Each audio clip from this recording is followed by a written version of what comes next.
அகண்டு விரிந்த பிரபஞ்சத்தை ஆள்வதும் பிரபஞ்சத்தின் வடிவமாகவும் அதன் இயக்கமாகவும் இருப்பவன் பரம்பொருளான சிவபெருமான். அருவம், அருவுருவம், உருவம் என்று அனைத்து நிலைகளிலும் அருள் புரிந்து படைத்தல், காத்தல், அழித்தல், மறைத்தல், அருளல் எனும் ஐவகை தொழில்களையும் மேற்கொண்டு அனைத்து ஜீவராசிகளையும் காத்து அருள் புரிபவன் அந்த பரமேஸ்வரன். உயிரின் ஆதாரமாக ஆதி கடவுளாக வழிபடப்படும் சிவபெருமானுக்கு இந்தியாவெங்கும் ஏராளமான கோயில்கள் இருக்கின்றன. அநேக கோயில்களில் சிவபெருமான் லிங்க ரூபமாகவே வழிபடப்படுகின்றார். லிங்கம் என்பது சிவனது அடையாளத்தை குறிக்கின்றது. உலகினை படைக்க விரும்பிய ஈசன் தன்னை விட்டு நீங்காத சக்தியின் துணை கொண்டு உலகத்தை உற்பத்தி செய்ததாக ஐதீகம். குண்டலினி சக்தியின் ஆற்றலால் உலகம் உருவமாக காட்சியளிக்கிறது. திருமூலர் தனது நூலான திருமந்திரத்தில் அண்டலிங்கம், பிண்டலிங்கம், சதாசிவலிங்கம், பிராணலிங்கம், ஞானலிங்கம், சிவலிங்கம் ஆகிய 6 வகையான லிங்கங்கள் பற்றி குறிப்பிடுகின்றார். இவற்றில் அண்டலிங்கம் என்பது உலகத்தினை குறிப்பதாகும். பிண்டலிங்கம் என்பது மனிதனுடைய உடலாகும். சதாசிவலிங்கம் என்பது சிவனையும் ஆதிசக்தியையும் இணைந்து உருவமாக கொள்வதாகும். பிராணலிங்கம் என்பதோ அனைத்து உயிர்களையும் இறைவனாக காண்பதாகும். ஞானலிங்கம் என்பது இறைவனின் சொரூப நிலையை குறிப்பதாகும்.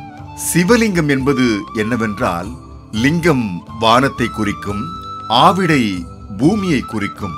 விண்ணுக்கும் மண்ணுக்குமாக சிவபெருமான் எழுந்தருளியதை இது குறிக்கின்றது. மற்றொரு கருத்தின்படி ஆவிடை குண்டத்தை குறிக்கும் என்றும் அதில் எரியும் நெருப்பே லிங்கம் என்றும் கூறப்படுகின்றது. திருமூலர் குறிப்பிடும் இந்த 6 லிங்கங்களில் சிவபெருமானிடமிருந்து ராவணனால் பெறப்பட்ட பிராணலிங்கம் ஒரு சூழ்நிலையில் அவனாலேயே உடைத்து எரியப்பட்டது. அவ்வாறு உடைத்தெறியப்பட்ட பிராணலிங்கம் பல்வேறு துண்டுகளாக சிதறி விழுந்த தலங்களில் பிரம்மாண்டமான முறையில் கோயில் அமைந்துள்ள ஒரு தலத்தை பற்றித்தான் இன்றைய மனம் தேடும் ஆலயம் நிகழ்ச்சியில் நாம் உளம் நாடி தரிசிக்கப் போகின்றோம். கர்நாடக மாநிலம் முருதேஸ்வரர் திருக்கோயில். கர்நாடக மாநிலம் உத்தரகன்னடா மாவட்டத்தில் உள்ள பாட்கால் அருகே முருதேஸ்வர் கடற்கரையில் அமைந்துள்ள 500 ஆண்டு பழமையான முருதேஸ்வரர் திருக்கோயில்.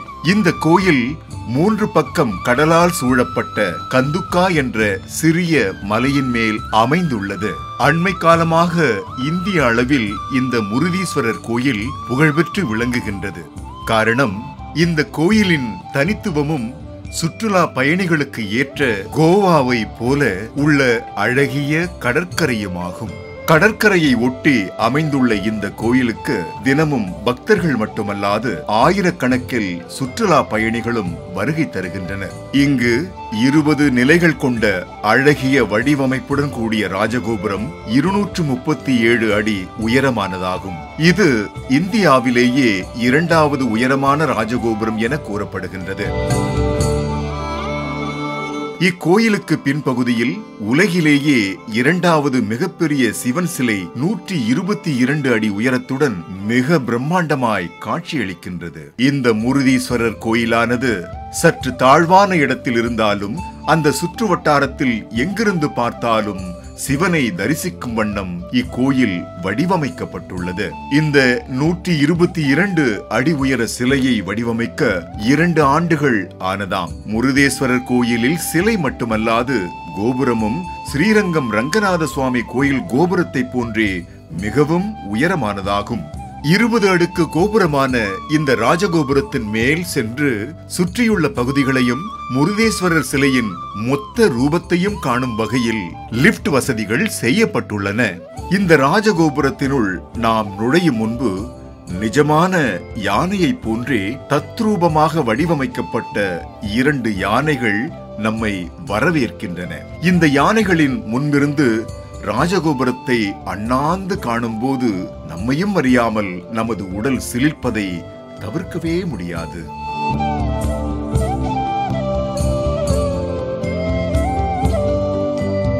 இந்த கோயில் திராவிட கட்டிடக்கலை முறையில் கட்டப்பட்டிருந்தாலும் கருங்கற்பாறைகள் அல்லாமல் முழுக்க முழுக்க கான்கிரீட்டால் கட்டப்பட்டதாகும்.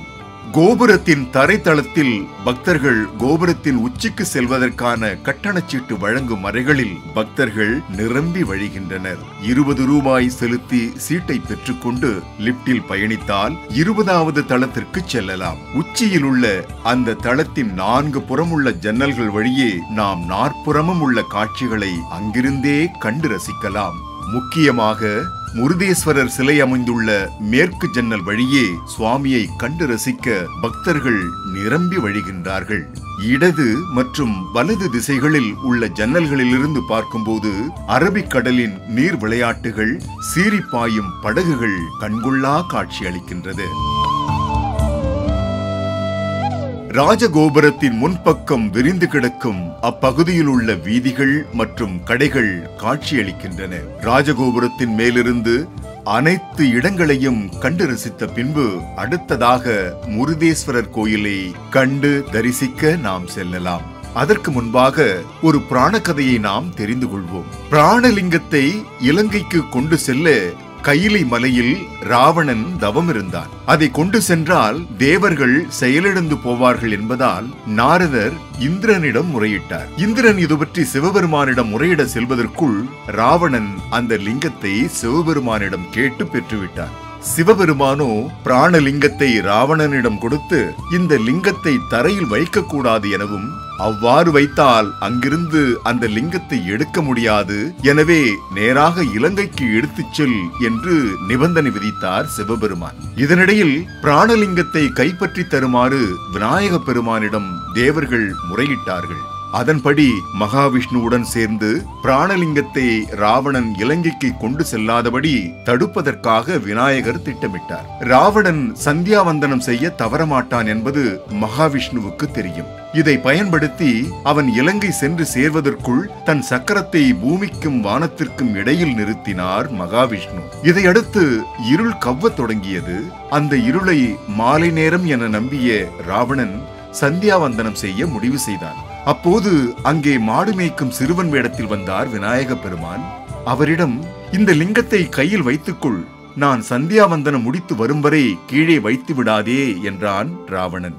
அதற்கு மாடு மேய்க்கும் சிறுவன் வேடத்தில் இருந்த விநாயகரோ, ஐயா, லிங்கத்தின் பாரம் தாங்க முடியாவிட்டால் 3 முறை தங்களை அழைப்பேன், நீர் வராவிட்டால் லிங்கத்தை கீழே வைத்து விடுவேன் என்றார் விநாயகர். அப்படியே ஆகட்டும் என்ற ராவணன் சந்தியாவந்தனம் செய்ய சென்று விட்டான்.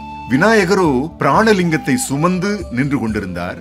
தேவர்களோ 3 உலகங்களின் பாரத்தையும் பிராணலிங்கத்தின் மீது செலுத்தினார்கள். பாரம் தாங்க முடியாத கணபதி 3 முறை ராவணனை அழைத்தார். அப்படி அழைத்தும் ராவணன் வராததால் பாரம் தாங்க முடியாமல் பிராணலிங்கத்தை கீழே வைத்து விட்டார். சந்தியாவந்தனம் முடிந்து அங்கு வந்த ராவணன் விநாயகர் கையில் பிராணலிங்கம் இல்லாததைக் கண்டு கடும் கோபம் கொண்டார். அந்த லிங்கத்தை கீழே வைத்துவிட்டால் எடுக்க முடியாமல் போய்விடுமே என்று ஆத்திரமுற்ற ராவணன், பிராணலிங்கத்தை கீழே வைத்து விட்டாயே என கூறி கணபதியின் தலையில் ஓங்கி குட்டினான். தொடர்ந்து கீழே வைக்கப்பட்ட லிங்கத்தை தனது 20 கைகளாலும் எடுக்க முயன்றான் ராவணன். அவனால் தரையிலிருந்து எடுக்க முடியாததால் அந்த லிங்கத்தை உடைத்து எறிந்தான். அப்போது பிரபஞ்சத்தின் பல பகுதிகளிலும் பிராணலிங்கம் சிதறி விழுந்தது. அவ்வாறு சிதறிய லிங்கத்தின் பகுதிகளில் ஒரு பகுதி கர்நாடக மாநிலம் உத்தரகன்னடா மாவட்டத்தில் உள்ள கோகர்ணம் என்ற தலத்திலும், அப்பகுதிக்கு தெற்கே சுமார் 90 கிலோமீட்டர் தொலைவில் அதே மாவட்டத்தில் உள்ள பாட்கால் கடற்கரையிலும் விழுந்தது. பாட்கால் அருகே அரபி கடலோரம் முருதேஸ்வரில் பிராணலிங்கம் சிதறி விழுந்த இடத்தில் எழுப்பப்பட்ட கோயிலே இந்த முருதேஸ்வரர் கோயிலாகும். எதிரே சிறு குன்றின் மேல் அமர்ந்திருக்கும் பிரம்மாண்ட முருதேஸ்வரரை காணும்போது தெய்வீக தன்மை வெளிப்படுகின்றது. தலையில் பிறையுடன் கங்கையையும் சூடி காட்சி தரும் இறைவன் கழுத்தில் பாம்பை தரித்திருக்கின்றார். முன்னிரண்டு கரங்களும் நம்மை ஆசீர்வதிக்க வலது பின்கையில் சூலம் தரித்து இடது பின்கையில் உடுக்கையுடன் அமர்ந்த நிலையில் காட்சி தருகின்றார் முருதீஸ்வரர் என்ற நாமத்தில் அழைக்கப்படும் ஆதியும் அந்தமும் இல்லா அரும்பெரும் இறைவன். சிறு மலை போல் உள்ள இந்த இடத்திலிருந்து கோயிலின் ராஜகோபுரத்தை காணும்போது மிகவும் பிரம்மாண்டமாய் காட்சியளிக்கின்றது. இந்த முருதேஸ்வரர் கோயிலுக்கு செல்வதற்கு 3 அடுக்கு படிகளை கடந்து செல்ல வேண்டும். முதல் அடுக்கு படிக்கட்டுக்கு அருகில் மாடு மேய்க்கும் சிறுவன் வேடத்தில் உள்ள விநாயக பெருமானிடம் ராவணன் பிராணலிங்கத்தை வழங்கும் காட்சி சிலையாக வடிவமைக்கப்பட்டு தத்ரூபமாக காட்சி தருகின்றது.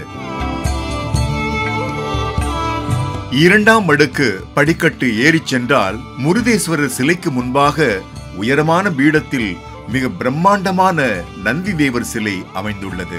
3ஆம் படிக்கட்டு ஏறி முருதேஸ்வரர் சிலை அமைந்துள்ள பீடத்தில் உள்ள கோயிலுக்கு செல்லலாம். அங்கிருந்து நந்தியை பார்க்கும்போது 3ஆம் தளத்தில் நந்தி அமைந்துள்ளது போலவே உள்ளது. நந்திக்கு எதிரே மூலவரான இறைவன் சுந்தர ராமேஸ்வரா என்ற திருநாமம் கொண்டு பக்தர்களுக்கு அருள்பாலிக்கின்றார். கணபதி, ஆஞ்சநேயர், சுப்பிரமணியர், தத்தாத்திரேயர் சன்னதிகள் அங்கு உள்ளன.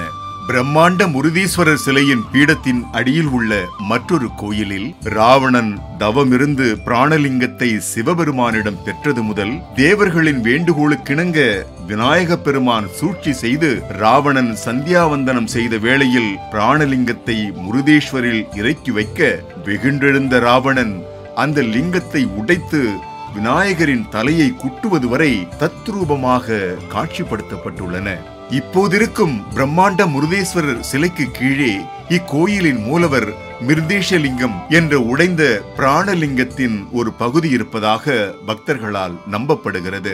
இந்த சன்னதியினுள் பக்தர்கள் யாரும் அனுமதிக்கப்படுவதில்லை. முருதேஸ்வரர் சிலையை சுற்றிலும் பச்சை பசேல் புல்வெளிகளுக்கு நடுவே இக்கோயிலின் வரலாற்றை அழகாக சித்தரிக்கும் சிலை பூங்கா உள்ளது.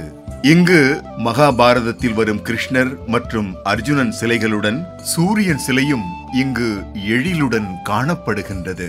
இந்த தலத்திற்கு குழந்தை பாக்கியம், சிறந்த கல்வி, திருமணம் நடக்க வேண்டும் என்பது போன்ற பல வேண்டுதல்களோடு பக்தர்கள் வருகின்றார்கள். பக்தர்களை அவர்களின் குடும்பத்தோடு அமர்த்தி சர்வதேவ பூஜை என்ற சக்தி வாய்ந்த தோஷ நிவர்த்தி பூஜை செய்யப்படுகின்றது. இப்பூஜையின் போது நைவேத்தியமாக எள், நெய், வெல்லம், பச்சை பயிறு, ஏலக்காய் பொடி கலந்த கஜ்ஜாய பிரசாதம் படைக்கப்பட்டு பக்தர்களுக்கு பிரசாதமாக வழங்கப்படுகிறது. யமபயம் மற்றும் தீராத நோய்கள் நீங்க சிவன் மற்றும் பார்வதிக்கு ருத்ர அபிஷேகம் செய்கின்றார்கள். இங்குள்ள கோயிலில் அணையா தீபம் எரிகின்றது. இதில் எண்ணெயை ஊற்றி நாணயங்களை போட்டு தங்கள் முகத்தோற்றம் அந்த வெளிச்சத்தில் தெரிகின்றதா என பக்தர்கள் பார்க்கின்றார்கள். அப்படி தங்களின் உருவம் தெரிந்தால் தங்களுக்கு செல்வ செழிப்பு ஏற்படும் என்பது பக்தர்களின் நம்பிக்கையாக உள்ளது. பெங்களூரிலிருந்து பேருந்தில் ஹோனாவர் வந்து அங்கிருந்து 20 கிலோமீட்டர் தொலைவில் உள்ள முருதேஸ்வருக்கு கார்கள் மூலம் பயணிக்கலாம். முருதேஸ்வரிலேயே ரயில் நிலையம் இருந்தாலும் மும்பை, மங்களூர் உள்ளிட்ட நகரங்களிலிருந்து வரும் ஒரு சில ரயில்களே முருதேஸ்வர் ரயில் நிலையத்தில் நிற்கும் என்பதால் பக்தர்கள் அதற்கேற்றவாறு தங்கள் பயணங்களை திட்டமிட்டுக் கொள்ளலாம். காலை 6 மணி முதல் மதியம் 1 மணி வரையும், மாலை 3 மணி முதல் இரவு 8:15 மணி வரையிலும் முருதேஸ்வரர் கோயிலில் பக்தர்கள் இறைவனை கண்டு தரிசிக்கலாம். நம் பயங்கள் அனைத்தையும் போக்கி வாழ்க்கைக்கு தேவையான அனைத்து செல்வங்களையும் நன்மைகளையும் அளிக்கும் முருதேஸ்வரரை வாழ்வில் ஒருமுறையேனும் தரிசனம் செய்து வளம் பல பெற்று வருவோம். வாருங்கள் நேயர்களே. இன்றைய மனம் தேடும் ஆலயம் நிகழ்ச்சி உங்கள் மனங்களை தெய்வீக அனுபவத்திற்கு அழைத்துச் சென்றிருக்கும் என்று நம்புகின்றோம். நிகழ்ச்சி குறித்த உங்களது அனுபவங்களையும் கருத்துக்களையும் 8939936611 என்ற எண்ணில் தொலைபேசியிலும் வாட்ஸ்அப்பிலும் பகிர்ந்து கொள்ளலாம். மீண்டும் ஒரு மனம் தேடும் ஆலயம் நிகழ்ச்சியில் சந்திக்கும் வரை ஜோதி தொலைக்காட்சியோடு இணைந்திருங்கள். தெய்வ அனுகிரகங்கள் பெருகட்டும்.